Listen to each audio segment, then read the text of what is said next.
मेरा नाम पूजा है और मैं एक प्राइवेट स्कूल में पढ़ाती हूँ।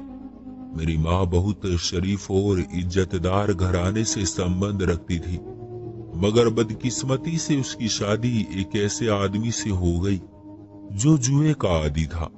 मेरे पापा दिन के समय एक फैक्ट्री में काम करते थे और रात को सपनों में दौलतमंद बनने के सपने देखते थे, मगर सपने देखने से कुछ नहीं होता। अमीर बनने के लिए मेहनत भी करनी पड़ती है, मगर वो मेहनत से जी चुराते थे और बुरे दोस्तों में भी बैठने लगे। उन्होंने पहली बार माँ का जेवर बेच दिया और उस पैसे से जुए पर बहुत बड़ी रकम लगा दी। उस दिन पापा की किस्मत बहुत अच्छी थी, इसलिए वो जीत गए। उस दिन वो बैठे बिठाए बिना किसी मेहनत के इतनी बड़ी रकम जीत गए। इसलिए पापा ने सोच लिया कि ये बहुत अच्छा काम है कि बिना किसी मेहनत और चकचक के ही इतने सारे पैसे कमा लो। फिर क्या था, पापा को जुए की लत पड़ गई और उस दिन से हमारी बर्बादी के दिन शुरू हो गए। अब पापा जितने भी पैसे कमाते थे सब जुए में खर्च कर देते थे, लेकिन उस दिन के बाद वो कभी नहीं जीते। हाँ, अक्सर छोटी मोटी रकम जीत जाते थे, लेकिन उसके बाद पापा के हाथ इतनी बड़ी बाजी फिर कभी न लगी थी। मगर पापा उस जीत के लालच में और पैसे लगाते गए और फिर हारते गए, यहाँ तक कि उन्होंने अपनी एक सगी बेटी को भी जुए में हार दिया। मैंने मैट्रिक किया तो आगे पढ़ाने के लिए माँ के पास पैसे नहीं थे। पापा जो भी पैसे लाकर देते थे उससे बस घर का खर्च चलता था। इसलिए मैंने पढ़ाई छोड़ दी और घर बैठ गई। लेकिन मैं घर में बैठकर क्या करती, क्योंकि घर में कोई काम ही नहीं था। माँ और मैं घर में ही रहते थे, जबकि मेरा छोटा भाई स्कूल चला जाता था। मैंने ऐसे ही एक प्राइवेट स्कूल में जॉब करनी शुरू कर दी, क्योंकि इस तरह मेरे पास भी कुछ पैसे आ जाते थे। पहली सैलरी मिली तो मैंने आगे एडमिशन करवा लिया और प्राइवेट पढ़ने लगी। मुश्किल ही सही मगर दिन गुजरने लगे। मुझे पढ़ लिख कर डॉक्टर बनने का शौक था, मगर किस्मत में ऐसा कुछ भी नहीं लिखा था। एक दिन हमारे स्कूल में एक बच्चा जख्मी हो गया और मैडम ने फौरी तौर पर स्कूल में एक डॉक्टर को बुला लिया। क्योंकि वो बच्चा मेरी क्लास का था, इसलिए मुझे उस बच्चे के साथ जाना पड़ा। तब मेरी नजर उस डॉक्टर पर पड़ी और वो उस पर अपना दिल हार बैठी, क्योंकि मैं खुद भी डॉक्टर बनने के सपने देखती थी। इसलिए वो डॉक्टर मुझे बहुत अच्छा लगने लगा था। मैं उसे लगातार देख रही थी तो उसने मेरी तरफ देखा और मुस्कुरा दिया। मैंने फौरन सर झुका लिया।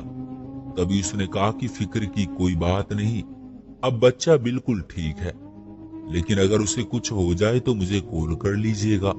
ये उसने मैडम से कहा था, मगर अपना कार्ड मेरे सामने रख दिया और फिर चला गया। मैंने देखा कि मैडम ने उसे कार्ड रखते हुए नहीं देखा था, इसलिए मैंने उस डॉक्टर का कार्ड उठा लिया और अपने बैग में रख लिया। ऐसा करते हुए मेरा दिल जोर जोर से धड़क रहा था। मैं घर आई, वो कार्ड बैग से निकाल कर देखने लगी। डॉक्टर आकाश। कार्ड पर उसके नाम के साथ साथ उसका सारा एड्रेस लिखा हुआ था। मैंने जब स्कूल में जॉब शुरू की थी तब मैंने एक मोबाइल ले लिया था, जिसके जरिए मैं स्कूल वालों के साथ कांटेक्ट में रहती थी। मैंने उस डॉक्टर का नंबर अपने मोबाइल में सेव कर लिया, लेकिन बात करने की हिम्मत ना हो पा रही थी। मैं सोचती कि मैं उससे क्या बात करूंगी, लेकिन मेरा दिल कहता था कि वो भी मुझसे बात करना चाहता था, तभी तो उसने अपना कार्ड मुझे दिया था। फिर मैंने अपने दिल की बात मान ली और उसे एक दिन मैसेज कर दिया। मैंने उससे उस बच्चे के बारे में पूछा ताकि वो मुझे पहचान ले। मैंने सोचा कि अगर वो मुझसे बात करेगा तो मैं भी आगे बात बढ़ाऊंगी, वरना नहीं। लेकिन उसने मुझे फौरन पहचान लिया और मुझसे बहुत प्यार से बात की। फिर बातों का सिलसिला चल पड़ा। मेरा दिल सच कहता था, क्योंकि वो भी मेरे फोन का इंतजार कर रहा था। आकाश ने मुझे अपने घर के बारे में बताया कि वो 3 भाई हैं, बड़े भाई की शादी हो चुकी है और अब घर वाले मेरे लिए लड़की देख रहे हैं। जल्द मेरी भी शादी हो जाएगी, क्योंकि मैं डॉक्टर बन चुका हूँ। मैं एक अस्पताल में जॉब करता हूँ और एक प्राइवेट क्लिनिक भी चलाता हूँ और मैं अच्छा खासा कमा लेता हूँ। इसलिए मेरे घर वाले चाहते हैं कि मैं शादी कर लूं। ये सुनकर मैं परेशान सी हो गई। मैंने उसे कई दिन तक मैसेज नहीं किए। मैं एक गरीब सी लड़की हूँ, मुझे उससे आगे नहीं जाना चाहिए था, इसलिए मैंने खुद को रोक लिया। लेकिन वो मुझे मैसेज करता रहा और फिर उसने एक दिन मुझे कॉल कर ली। मैं उस वक्त स्कूल में थी, बच्चे बाहर थे, इसलिए मैंने कॉल रिसीव कर ली। उसने मुझे फोन उठाते ही कहा कि मैं उसके मैसेज का जवाब क्यों नहीं दे रही। मैंने तो सारी बात बता दी कि तुम्हारी शादी होने वाली है, इसलिए हमें आगे नहीं बढ़ना चाहिए। मगर उसने कहा कि पागल, मेरी शादी होने वाली है मगर हुई तो नहीं ना।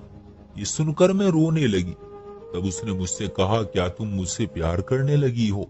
किसी भी लड़की के लिए ये सब बातें इजहार करना इतनी आसान नहीं होती, इसलिए मैं खामोश रही। फिर मैंने उससे कहा, अगर तुमने मेरे सवाल का जवाब दिया तो मैं तुम्हारे सवाल का सच सच जवाब दूंगी। तब मैंने कहा, हाँ मैं तुमसे प्यार करने लगी हूँ। और उसने भी कहा, हाँ हाँ मैं भी तुमसे प्यार करने लगा हूँ। और फिर हम दोनों हंसने लगे। फिर बातों का ये सिलसिला शुरू हो गया और हम फोन पर भी बात कर लिया करते थे। आकाश ने मुझसे कहा कि तुम जब भी कहोगी मैं अपनी माँ को तुम्हारे घर भेज दूंगा। ये सुनकर मैंने कहा कि प्लीज अभी थोड़ा सा इंतजार कर लो। मैंने उससे अपने घर के हालात छुपा लिए, क्योंकि मैं नहीं चाहती थी कि उसे ये पता चले कि मैं एक जुआरी की बेटी हूँ। मैं बहुत डर गई थी। मुझे लगा कि वो मुझसे शादी करने से इनकार न कर दे, इसलिए मैंने ये सारी हकीकत छुपा ली और इंतजार करने लगी कि पापा ये सब बुरे काम छोड़ दे। मगर पापा को जुए की इतनी लत पड़ गई थी कि उनसे ये काम छोड़ना मुश्किल होता जा रहा था। माँ ने उन्हें बहुत समझाया कि घर में जवान बेटी है, उसकी शादी की उम्र है, तुम होश करो और ये सब बुरे काम छोड़ दो।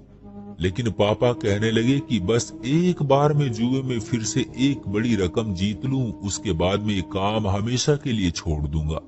ये सुनकर माँ ने पापा से कहा, देखना ये दिन आने तक हम सब बर्बाद हो जाएंगे। मगर पापा पर किसी चीज का असर ना हुआ। उन पर तो जैसे जीतने की धुन सवार थी। वो जितना भी कमाते थे शाम को जुए में हार जाते थे। ये तो शुक्र था कि मैंने जॉब ज्वाइन कर ली थी, इसलिए हम पेट भरकर खा रहे थे, वरना पापा के तो जैसे हालात थे हम तो भूखे ही मर जाते। जब कभी आकाश से बात होती तो वो शादी के लिए जरूर कहता था और मैं सोचती कि अगर मैंने शादी कर ली तो माँ और मेरे छोटे भाई का क्या होगा, क्योंकि पापा ने तो कभी नहीं सुधरना था। यही सोचकर मैं डर जाती थी। शायद आकाश जब ये जानेगा कि मैं एक जुआरी की बेटी हूँ, वो मुझसे शादी ही नहीं करेगा। इसलिए अक्सर वो जब मुझसे पूछता था, पूजा हम अभी शादी क्यों नहीं कर सकते? आखिर मैं कब तक अपने घर वालों को टालता रहूंगा? ये सुनकर मैं कहती, आकाश मैं गरीब बाप की बेटी हूँ और उनके पास मुझे देने के लिए कुछ भी नहीं है। ये कहकर मैं रोने लगती और वो मुझे बहलाने लग जाता था। पगली, मुझे पैसों की कमी नहीं है, बस तुम मुझे अपने घर आने दो ताकि मैं तुम्हारे पापा से तुम्हारा हाथ मांग सकूं। मैं तुम्हारे पापा से खुद कहूंगा कि मुझे आपकी बेटी के सिवा कुछ नहीं चाहिए। उसकी बातें सुनकर मैं और रोने लग जाती।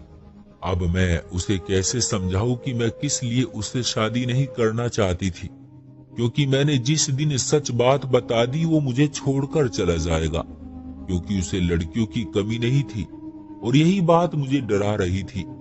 एक दिन मैंने सोच लिया कि मुझे हिम्मत करके उसे सब कुछ बता देना चाहिए, उससे पहले कि देर हो जाए या फिर वो मेरे बहानों का मतलब ये ना समझ ले कि मैं उससे शादी नहीं करना चाहती, बल्कि मैं तो उसके साथ टाइम पास कर रही थी। मगर उससे पहले ही मेरा मोबाइल खराब हो गया और आकाश से मेरी बात होनी खत्म हो गई। सैलरी आने में अभी कुछ दिन बाकी थे और मेरे पास इतने पैसे भी नहीं थे कि मैं इतनी जल्दी नया मोबाइल ले सकूं। इसलिए मैं परेशान हो गई, क्योंकि आकाश को कुछ बताने का मौका ही नहीं मिला और मेरा मोबाइल खराब हो गया। जरूर वो मेरे लिए परेशान हो रहा होगा। फिर उस बीच वो हो गया जो मैंने कभी सोचा भी नहीं था। पापा घर आए तो कहने लगे मुझे एक आदमी के बहुत सारे पैसे देने हैं, मगर मेरे पास पैसे नहीं है। इसलिए मैंने उस आदमी से कहा कि वो उन पैसों के बदले मेरी बेटी से शादी कर ले। ये सुनकर परेशान हो गई। मैं रोने लगी। मैंने पापा के सामने बहुत हाथ जोड़े, मगर वो कुछ नहीं कर सकते थे, क्योंकि वो मुझे जुए में हार चुके थे। मेरा दिल किया कि उस आदमी के साथ शादी करने से बेहतर मैं मौत को गले लगा लूं, क्योंकि वो आदमी भी तो पापा की तरह जुएबाज होगा। पापा ने मेरे लिए दुल्हा कोई अपने जैसा ही तलाश किया होगा। अगले दिन पापा ने माँ से कहा कि